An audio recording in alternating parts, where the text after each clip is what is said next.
Whether you're a basketball fan or not, or the game is foreign to you, or you love the X's and O's, no matter where you fall in that spectrum, I hope that you will enjoy this sneak peek into the story of Gonzaga basketball that's bigger actually than basketball. This is a story, again, about vision, about leadership, about culture, and the power of diverse teams coming together. Welcome back to The Thermostat with Jason Barger. If you're currently on a commute, a walk, or just a micro break in your day, glad you're making time to step back, to think, and to reflect on the next steps on your journey. I've never been more convinced. The best leaders and team cultures in the world are the ones that make time to step back and calibrate their thermostat. I hope today's conversation leaves you feeling grounded and inspired. Now let's dive into today's topic to engage our minds and hearts in order to authentically lead and create compelling cultures wherever we are in the world. Hey everybody, it's Jason, and welcome back to Season 4 of the podcast.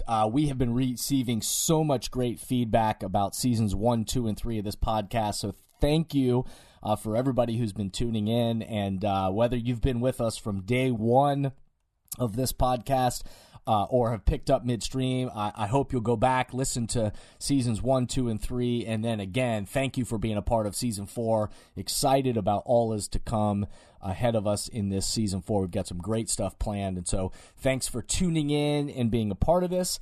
As always, my hope with these podcasts is to give you something to think about, to provide a few minutes, an opportunity either in these micro pods, these kind of shorter podcasts, or in the longer interview conversations I have with other thought leaders from around the world, opportunities for you to step back, for you to think, and for you to engage your mind and heart, and then to lead to intentional action.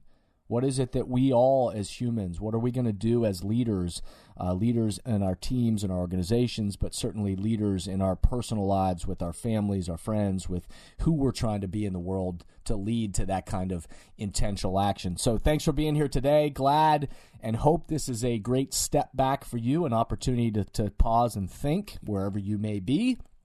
And again, I urge you to just keep listening. Thanks to everybody out there who obviously listens, to subscribes, and those of you that are not only sharing this podcast with the people across your teams and organizations that also ought to be a part of these conversations, but thank you to everybody who takes the time to rate the podcast 5 stars, of course, on all the podcast platform you might be on, or leave a review. All of those positive ways that we rate and review this podcast, that's the way the algorithms work and help to amplify these messages even further into the world. So thank you for everybody that takes the time to do that. That helps this spirit, in fact, spread all around the world. So thank you.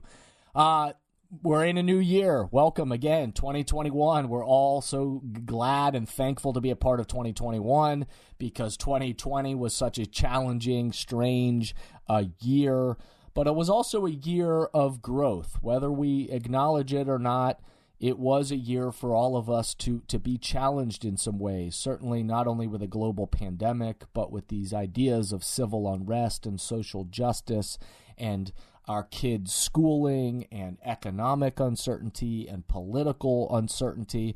All of these things have been challenging all of us to grow in certain ways. And we know as we enter now into 2021 that these challenges aren't behind us, but we are glad that 2021 is here. But we also know that we're going to need to make sure that we don't, in the year ahead, that we don't get wrapped up and focused on the things that are all swirling around us and are out of our control.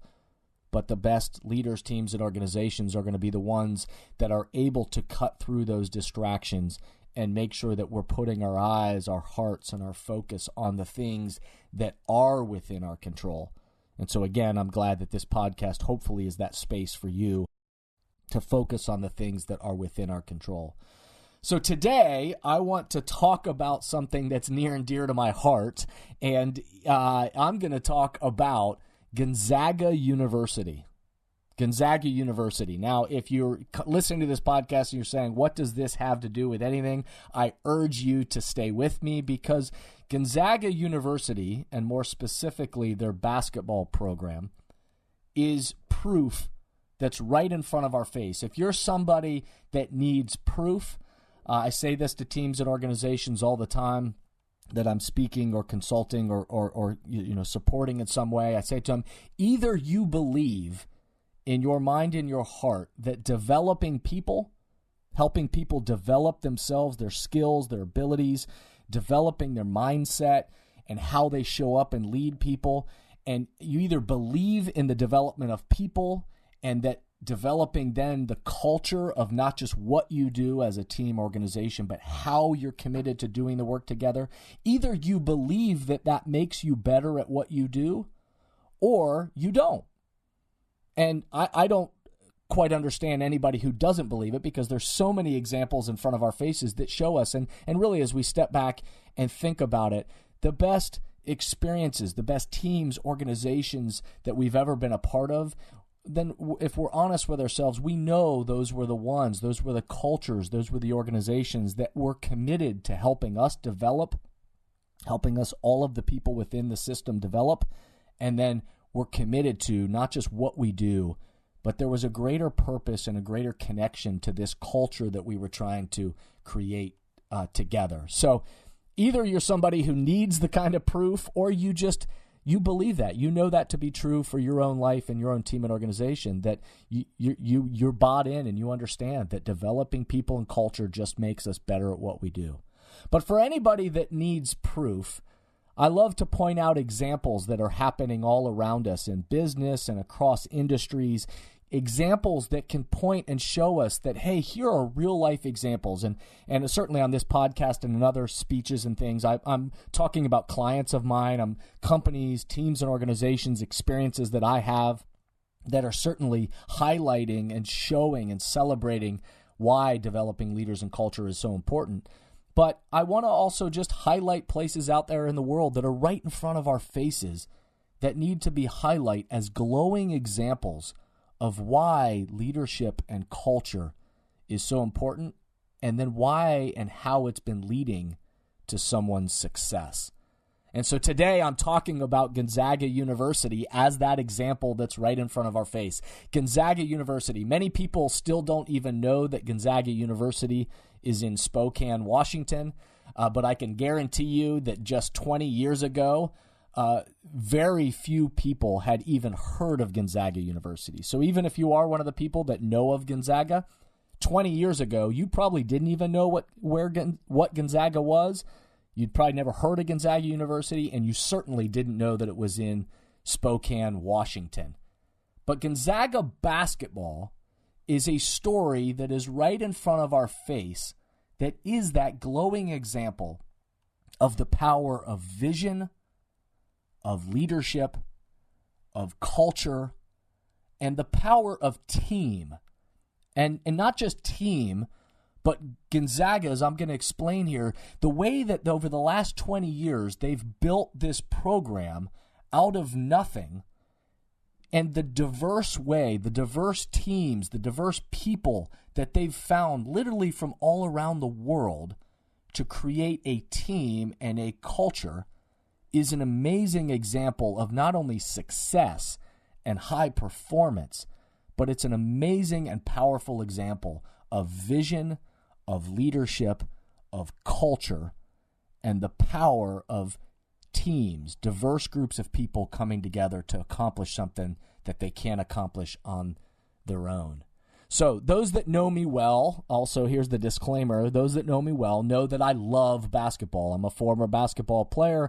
I'm a point guard. That's the way I think. I love, and the game of basketball has taught me so much in my life.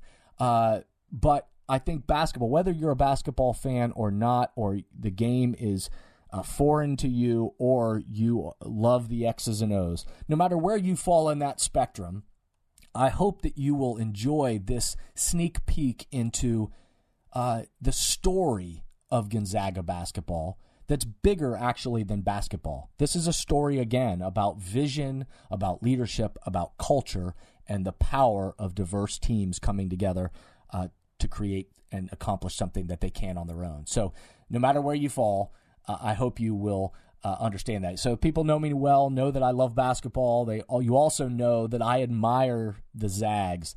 I have come to love watching Gonzaga play, again, for many basketball reasons. When you watch them play, my love for basketball, to watch them operate and function on the offensive end of the court especially, they are, I mean, it's poetry. The way that their continuity ball screens, which, again, if you're a basketball geek like me, then you will understand what I'm saying. If not, that you'll just understand the way that they move around the court, the high-low action they get, the way that they are the most their offensive efficiency. They've led the country in offensive efficiency the last few years. That really watching them play basketball, especially at the offensive end, is poetry. And the pace that they play at is pretty amazing. So it is poetry to watch them play basketball, but what's even more compelling and what I'm going to focus on this podcast is their story. So let me explain a little bit about their story.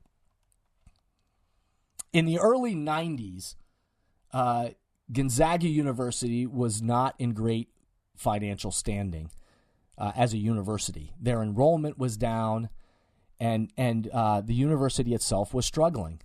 And yet one of the strategic decisions they made, I'm not suggesting that this is the only strategic decision they made, but one strategic decision that they made at the time in the early 90s when their university was struggling and financially things were down, was to actually invest more money, invest more attention, more focus, more development into their basketball program.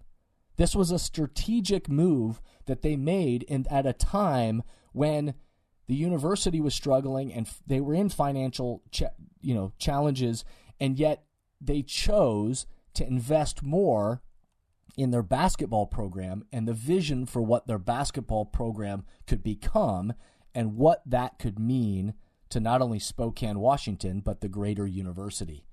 So the vision that tiny Spokane was capable of more, and that basketball could help bring more visibility to Gonzaga and certainly bring about this galvanizing spirit with alumni and with students and future students.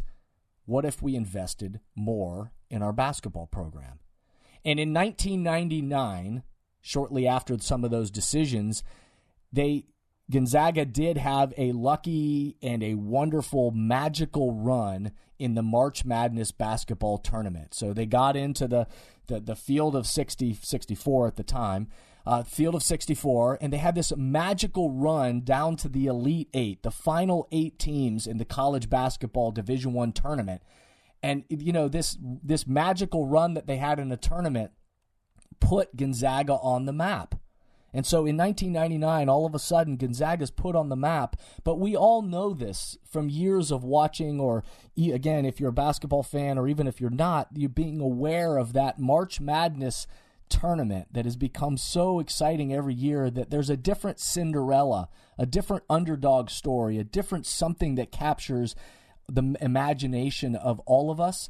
But every year there seems to be a different Cinderella team or an upset that happens here or there. And oftentimes there are some that are consistently showing up and having upsets. But oftentimes a team that upsets somebody one year and has a magical run in the tournament then oftentimes disappears for a few years, or you may never hear of them again, but you remember back to that one time they had that magical run. But the last 20 years since that magical run that Gonzaga had, what's been different and unique about Gonzaga is it didn't end with just one magical run. It really was the beginning of that vision that was playing out. And in just 20 years, the rise of Gonzaga basketball has been truly magical. But also, it's been truly magical, but it hasn't been magic, because it's been tied to a thoughtful vision of what was possible, certainly a vision that was big and Not everybody who was involved in that kind of visioning, and even the coaches themselves, Mark Few, the coach who's been a part of that for the majority of that 20-year run, even he would say, maybe it's reached even higher than they even thought it was possible. But that vision was intentional, that we were capable of more. And it wasn't magic. It was thoughtful vision. And then from that vision, thoughtful design, intentional design of then how are we going to go build this program, and then consistency and clarity around how are we going to lead the leadership of this program, and what is the culture that we're going to create. And now, in just 20 years' time, Gonzaga University has gone from an unknown entity, a team that literally didn't even exist a little over 20 years ago, to now in 20 years' time, this year, they are the preseason number 1 team in America and has been the winningest program over the last decade, if not longer, in college basketball. And so a program that certainly is not just a magical blip on the radar. Remember that one year they had this run. Over the last 20 years, they have become a top 5 program in the United States of America and the premier program on the West Coast, and as attractive as any school in the United States for basketball. And what that's led to for Gonzaga University, back to that strategy and that vision that people set out in front of us of what this could not only mean for the basketball program, but what could it mean for the university, is now what that's meant is the enrollment, over the course of these 20 years, the enrollment at Gonzaga has doubled in those 20 years. Applications to be part of Gonzaga University are up 300%. And the school's endowment has now topped over $212 million because of this intentional vision, this intentional leadership, this intentional action and culture that they have created along the way. And so I want to focus in on some of these. What's happened over the course of 20 years has been magical, from an unknown to now the preseason team, number 1 team in the country. And oh, by the way, just a couple years ago, playing for the national championship and been in the top 5 for the last number of years. Their rise has been amazing. So I want to focus on a couple things. One, leadership. You already heard me talk about vision. They had to have a vision that this was even possible. But they also needed to have leadership to then lead that vision. And Coach Mark Few has been that person over the course of the 20 years who has continued to push that vision forward, but then show up with a unique and compelling style of leadership that has helped attract people to want to be a part of the program that he's leading. Anybody that knows Gonzaga's head basketball coach, Mark Few, they see him and there's something different about him. He's not a yeller. He's not a screamer.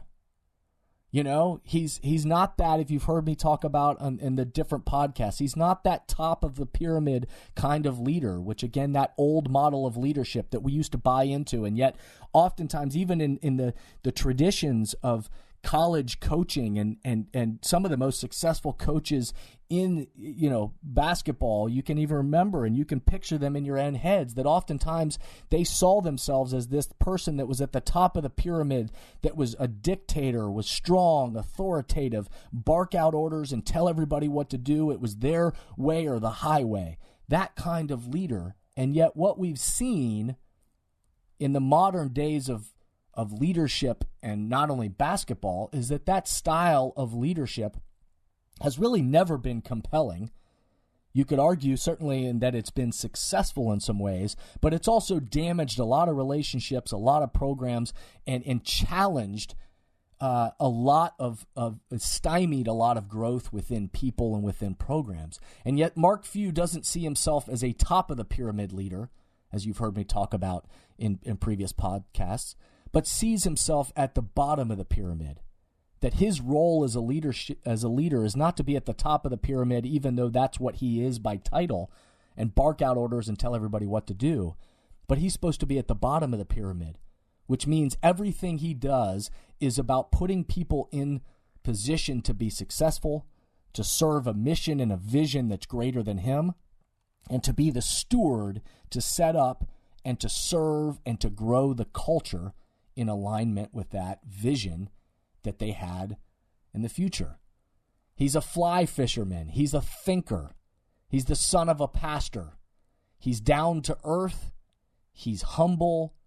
And he has a steady presence, but also a confidence, a chip on his shoulder that he has carried with him into the Gonzaga program, that just because nobody has heard of us doesn't mean we aren't as talented and capable and confident in every arena we walk into. There's a quiet confidence, there's clarity around the type of team that they're going to have, and there's a deep conviction to the clarity of the kind of style and leadership and culture that they're going to create. And it starts with that clarity around what type of leader does Mark Few want to be, and not perfectly, but what is it that he is aiming to be? Their style of play, the way that they've chosen to play, their team element, the pace at which they play. They run a very fast-paced style of play, that they want to push the ball up the court, and they want to get into their offense very quickly, but they never seem to be in a hurry. They have clarity around the pace that they're playing. You heard me talk about this continuity ball screen. If you know what that is, that the way the ball flows from one side of the court to the other side of the court, the way that everybody is in almost working together in poetry, playing off one another, the way you run the high-low offense, their efficiency with low turnovers, the way they share the ball has created the outcome of this style of play, and this commitment to playing this way has led to them leading the country in offensive efficiency, and it led to them breaking records and setting these kind of prolific scoring records. And it's this poetry in motion. But they've had to be committed to not just what do we do, we're not just a basketball team, but what is the style of play? What type of team are we going to be? And what is the pace that we're going to play at? And how we're going to share the ball and be together. They've had to be, and part of you, as you peel back the onion and look at their last 20 years of success, not only amazing vision, amazing leadership, a commitment to this style of play, but also they've been outside the box in how they've identified talent, attracted talent, and gone to find and bring in diverse, attractive talent. Certainly in the early days of their recruiting, it wasn't easy for them. When they were a no-name school, it wasn't easy for them to recruit. They couldn't walk into living rooms like some bigger brands, again, and you think about this in your world, whatever organization or industry you're in, that those brands that when you're recruiting talent and you're trying to attract people to be a part of your culture, some brands are able to walk into the room and are well known. Well, in the early days of Gonzaga basketball, nobody knew their brand. And even if they knew, oh yeah, they had that one magical run, nobody knew what was fully being created. And so they had to think outside the box of how were they going to identify and attract and go find diverse talent. And very early, they made some strategic decisions that they were going to be outside of the box, and they were going to begin to look into these unconventional places of where to find talent and then how to develop talent. And so they did in looking outside of the box for these traditional recruits was empowering their assistant coach, Tommy Lloyd, who had a deep knowledge and experience within international basketball. And one of the things that he knew and began to look into was to begin to go all around the globe to search for international talent outside of the normal places that people were looking for talent and aware of talent in the United States. Where could they find and attract and develop talent to come be a part of their system and their culture? And what it's led to is this prolific attracting and developing of people from France, players from Lithuania, from Russia, from Japan, Canada, Poland. They've got a player from Mali in West Africa on their team this year. The way that they were able to identify players and talent outside of the normal places of looking, and then the commitment to developing that player and bringing them into the culture has been magnificent. And then, of course, culture. Once they've attracted and recruited and begin to onboard people into their culture and into their organization, what's been amazing is to watch what they've created of the buy-in that they've created. And it starts with the way that they've identified not only talent, but they identify the players that from a mindset and an understanding are also buying into the fact that they're going to need to sit for a little while to develop their skills and also buy into this team kind of approach. But watching the way that over the last 20 years they've developed this talent, they've melded together style of play with language barriers. People from all these different countries, some that didn't even speak English when they first arrived, but how do you create and teach them the game of basketball and help them develop, but at the same time help them develop and bring into the culture of a team when not everybody even speaks the same language? They've made a commitment to developing that people, the culture, helping people develop and create a trust in the vision and the power of the team. Now, no place is perfect, and the last thing I'll do with anything is no Gonzaga isn't perfect. The culture isn't perfect. I'm sure there's things about it that I don't know, and I'm sure there's, as with every team and organization on the planet, there are things that aren't perfect. So no team is flawless. But what's amazing about the story of Gonzaga basketball is the intentionality and the commitment to that vision, to that leadership, to that style of play, to that thinking outside the box of where do we identify and go develop and develop talent and attract talent, and then this commitment to this culture of team, of all of us together are stronger than us individually, and the success of this has been undeniable. And one of the reasons why I'm drawn to it is to watch this as proof, an example playing right in front of our face, that this kind of vision, this kind of leadership, this kind of buy-in, this kind of attracting talent and developing talent and creating a culture, that what it has led to is arguably the most successful team in America in college basketball over the last decade. And yet 20 years ago, they barely existed. And so the players themselves, of course, they deserve a lot of the credit that outside of that vision that the university had and the coaching staff had, the leadership of the way the staff and Mark Few and everybody shows up to create that kind of culture, the way they've identified and developed talent and the culture they've been able to create. But the players themselves also deserve an enormous amount of credit that within the culture of that ecosystem of Gonzaga basketball, the players have bought in, even when that's meant they have to sit sometimes a year or two before they even get a chance to get on the court, to buy in, to develop. It's been a choice.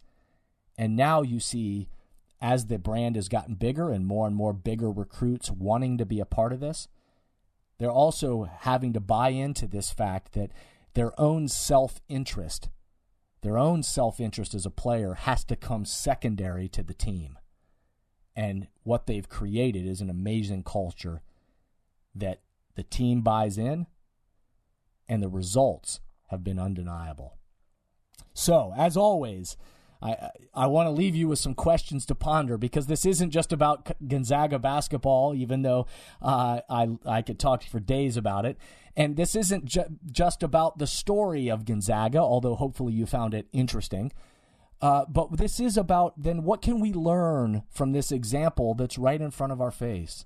And so the questions I want you to ponder for your own leadership, for wherever you are in your own life, or for the team or organization or culture that you are in the midst of creating. What is your vision? What is your vision for the future? What players do you need? And how are you committed to developing them? And what is that culture that you want to create? And remember, creating that vision, creating that culture, creating that buy-in and identifying the talent and developing them, it doesn't just magically happen. It takes intentional alignment on that vision, on how we lead, and the culture that we're committed to create. And the results will be undeniable. Thank you for listening to today's podcast, and I hope the messages and questions stimulate positive change along your path. As always, if these messages resonate with you and add value to your life, I hope you'll help amplify them throughout the world. Please rate, comment, and share on whatever podcast or social media platform you're using. And share this podcast with the people in your life or work who should be part of these conversations. That way, this spirit does, in fact, spread.